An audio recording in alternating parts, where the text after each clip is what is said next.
Hey, yo, what's up, everybody? Welcome into a brand new episode of the Review at Rob Show. Appreciate you coming over here to hang out with me to talk all things movies on this show. Appreciate you as always.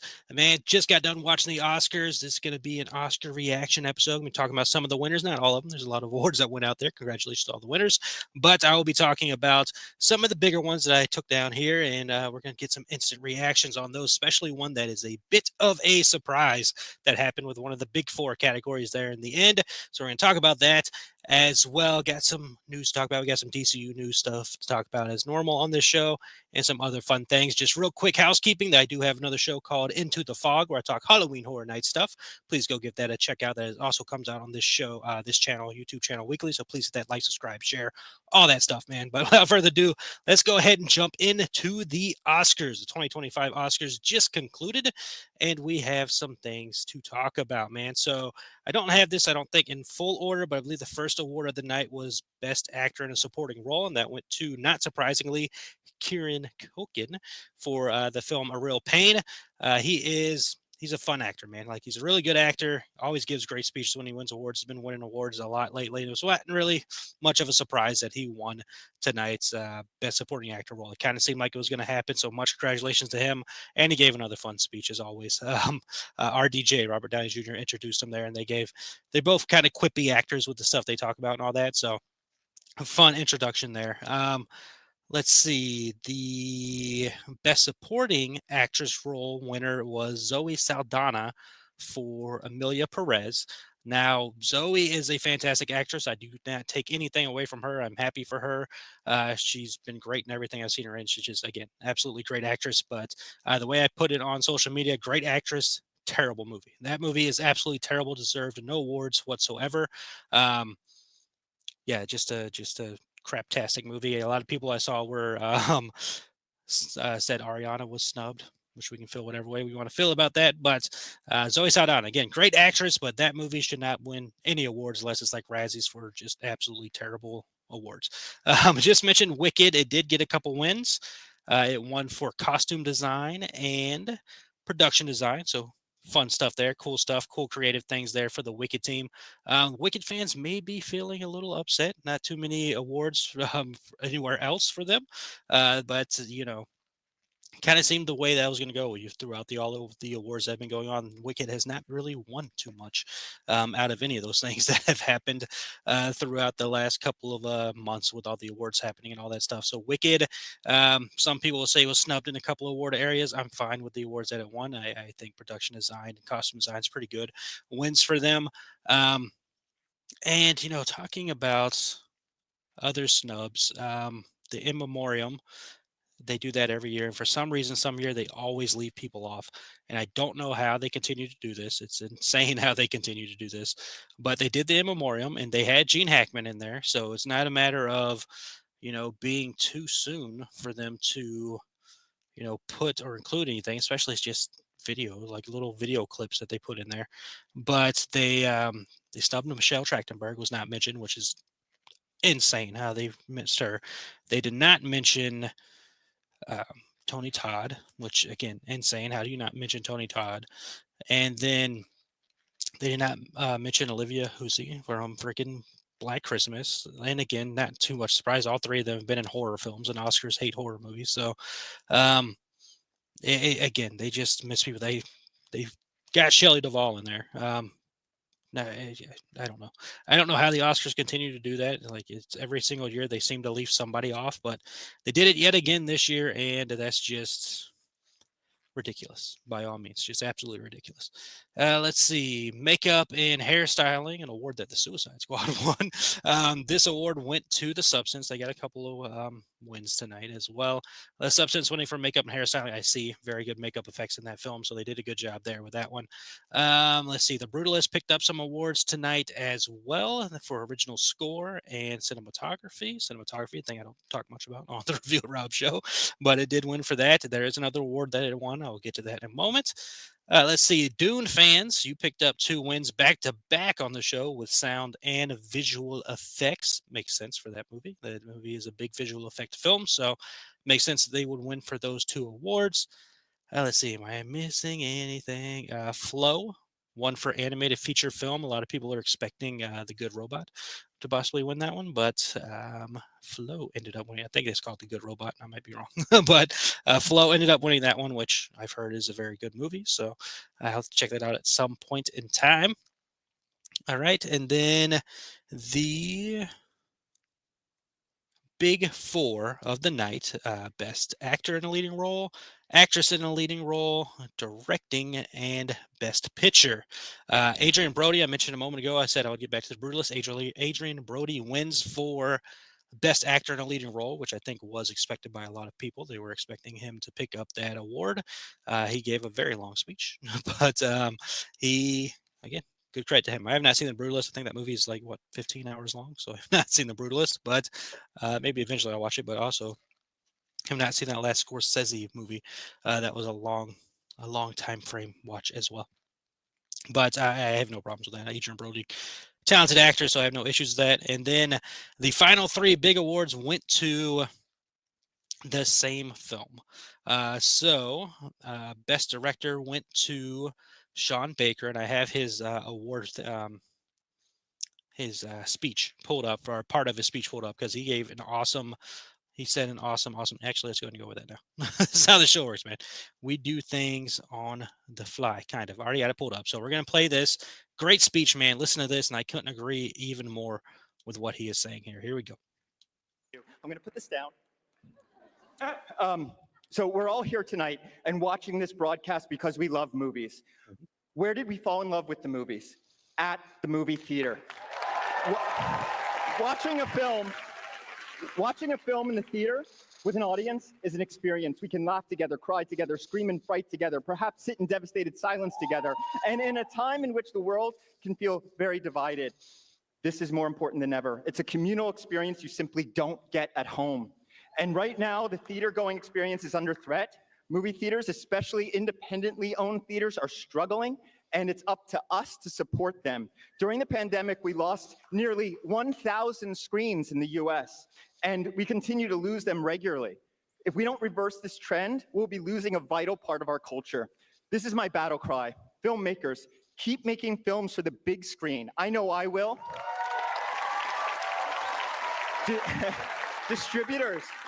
Distributors, please focus first and foremost on the theatrical releases of your films.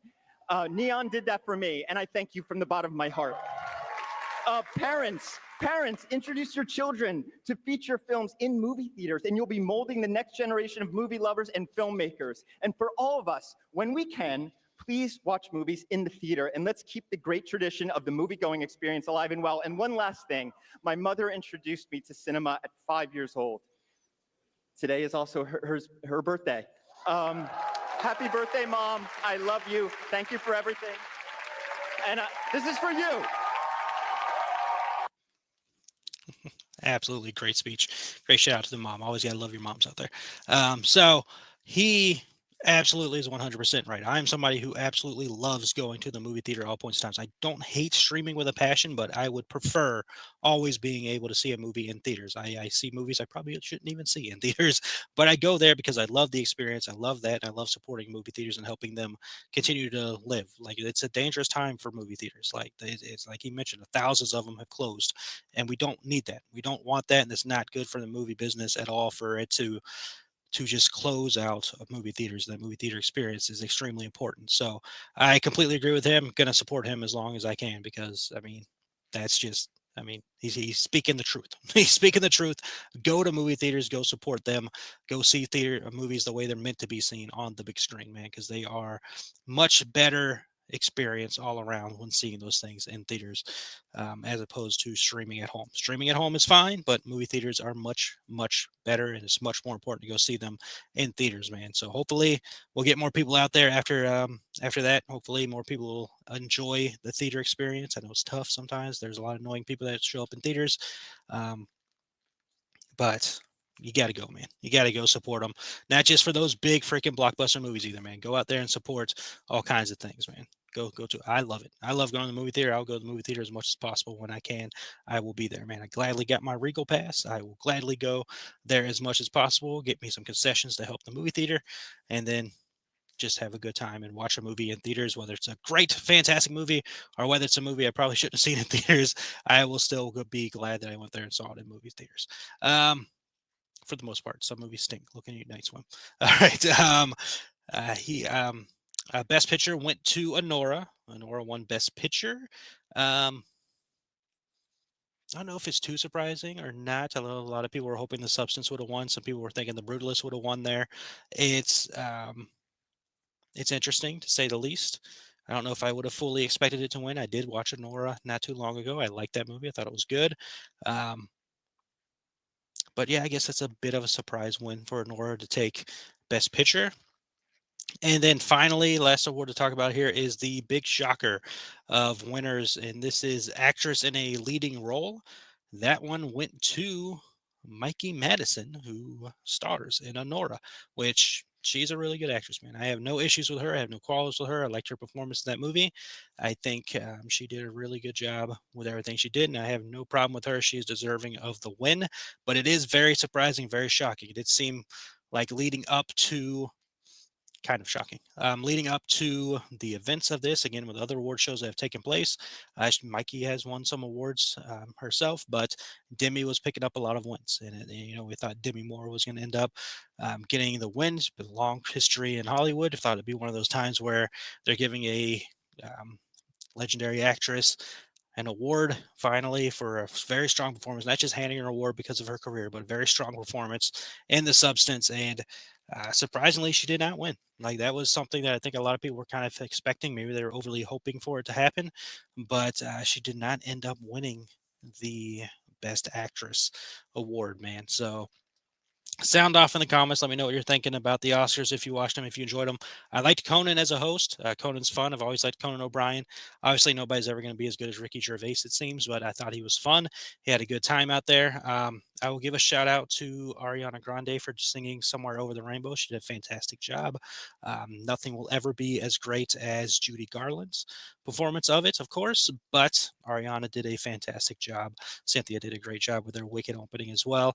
Um, yeah, there you go. That's my quick thoughts on the Oscars, man. Enjoyable enough. I was watching it on a freaking antenna, so I had some bad sounds for the most part, but I had a great picture. I hate when that happens. Great picture, sound effect not the best, but I enjoyed it overall. Um, James Bond thing was weird. I guess I don't know. They had like a James Bond dance moment. I guess as soon as Amazon buys the rights, they just do dance moments and shows and all that. I don't know. Had a Quincy Jones moment that was awesome. I think I covered most of the everything we need to cover there, man. So again, congratulations to the winners. I'm not overly upset about anything that happened at the event overall. I'm not extremely tied to any of the movies that were up for awards. I'm still mad about Andrew Garfield not winning years ago, but the Oscars are going to Oscars. They hate horror movies, so anybody shocked that Demi Moore didn't win, remember the Oscars hate horror movies. So her winning would have been. I guess that's why I'm not so surprised by it. I kind of expected her not to win because she's in a body horror film, and the fact that it was nominated is one thing, but yeah, eh, tough, tough going, tough sledding there, man. So that is my quick reaction to, or somewhat quick. It was like 13 minutes. Reaction to the Oscars that just ended a couple moments ago. Again, sound off in the comments how you feel. I know a lot of people are not happy that Demi lost. I think that's the main award people aren't happy about. Again, I'm sure there's some Wicked fans out there that are not too happy, which is fine. Love your things that you love. I would have absolutely picked Wicked over anything that stupid, terrible Amelia Perez movie won. I don't like to be negative, but that movie deserved negative awards. Like that movie deserved negative awards. How it won anything, beyond me. Again, Zoe Saldana, fantastic actress, love her. Nothing against her. That movie, that's what I said. All right. Let's see. All right. Going from there, let's jump into news. Real quick on the horror realm side, I have one thing to talk about here. That is, we got a bit of a update as far as why Patrick Dempsey is not returning to the Scream franchise. If you remember, Scream 7, we're going back to the Sidney Prescott storyline after the last two films didn't, well, 5 had her in it, but the last film, 6, didn't have much to do with Nev, had nothing really to do with Sidney. Um, 7, we're going back to her storyline. She's married and we all expected, because same character name and all this stuff, we expected her, and the way Scream 3 ended, with her and Patrick Dempsey's characters getting together, we all expected him to be back playing that character with the same exact name. Well, last name's different, but the same first name. But Patrick Dempsey is not returning. They do. Joel McHale's in it, which is fine. I don't have much of an issue with Joel McHale. It just seemed weird. But Patrick Dempsey gave us some insight on this recently when he was asked about it, saying, "quote It just didn't work out. We were dealing with the fires and everything that was going on, and the schedule didn't work out, unfortunately." Understood. I mean, that's going to happen with things, and those fires were devastating to the California and all that. So I'm trying to remember exactly where it happened in California, and I don't remember the cities. Excuse me, but we do hope everything in its rebuilding process and all that now. So it's understandable why he's not wasn't able to, I guess, be part of it. I think they're still shooting now though, so maybe he could have. I guess maybe Joel McHale's having a much bigger role to be expected from that character. Maybe, sort of. I don't know. But, nonetheless, we do now have a reason why he's in there. It's not like they just decided not to put him in there. Um, he's not going to be in it because for pretty valid reason. So can't really complain. One moment. All right, going from there, let's jump into DCU. We had some James Gunn, Peter Safran talking, and get some updates on some DCU stuff there. First thing we got last week, since the last time we talked, is we got our first look at Aaron Pierre and Kyle Chandler as Jon Stewart and Hal Jordan, the upcoming DC Studios Lanterns show. Booyah! There it is, right there, man. There's our Jon Stewart. There is our Hal Jordan. And check it out, Hal Jordan right there. Got the ring on his finger. So the Green Lantern ring in sight. Can see it. It's awesome. It's green. We are happy. That show is moving forward, man. A lot of people have been hoping for some more Green Lantern stuff, and you're getting plenty of it, man. You got that show coming, and then you got the Guy Gardner Green Lantern and the Superman movie that's coming out later this year as well. So that's fun stuff right there. It's cool to get a first look at them. They are currently shooting that show. Let's see. Other things we've learned is that DC Studios also remain in active development, according to Peter Safran, on the Batman Brave and the Bold film, which will be the Batman's intro into the DCU, even though we have technically seen Batman already in the DCU. There was a moment of Batman in a episode of Creature Commandos. We saw him as we normally see Batman up in the rafters there on top of the building. We saw him through the glass on top of the building doing the Batman stuff that the Batman does. So that's good stuff right there. Let's see. Quote, "The story is coming together nicely," Safran said, with James Gunn adding that they are focused getting the project given. They're focused on the project. Quote, "Everybody knows I love Batman." Unfortunately, Gunn said it was very unlikely that the Batman star, Robert Pattinson, would be reprising the role for the Brave and the Bold, but he did not foreclose the possibility of the DCU version of the character could show up for his titular film, saying, quote, "I wouldn't rule anything out," Gunn said. "He could show up in something else, but the actor doesn't exist yet," quote. So again, I just mentioned Batman's already shown up in the DCU in Creature Commandos. Him saying the actor doesn't exist yet, that means that the actor has not been cast. There has been no casting that has taken place for the Batman, the Brave and the Bold film in the DCU. They still seem pretty set on Robert Pattinson's Batman being separate from the DCU and existing over there in the DC Elseworlds and the Matt Reeves films and Penguin show and all the stuff that they're working on over there. That is seemingly still going to be separate from the Batman that is in the DCU's movie line. We'll see. Anything can happen. They haven't seemed not getting a full answer back and forth either way, but at the moment, he says the actor has not been cast, so we do not have a Batman currently. Of course, Batman didn't talk in the animated series, which they have said people who play the characters in the animated series will be playing them in live action and all that stuff. So we shall see. Let's see. Wonder Woman prequel series, Paradise Lost. They remain in development on that. They are also moving forward on developing the Booster Gold series as well. So those two are still in development. Let's see. The horror film Swamp Thing is stuck in limbo with actor James Mangold has been dealing with other things, including his Oscar-nominated Bob Dylan movie, Complete Unknown. The Peacemaker spin-off show Waller, starring Viola Davis, has been on a bumpy road, according to James Gunn, where they're struggling to land the right script for that show. And let's see, Peacemaker is already in production. So Peacemaker 2, season 2 is already out there and in production. So there is some updates for the DCU for you right there, man.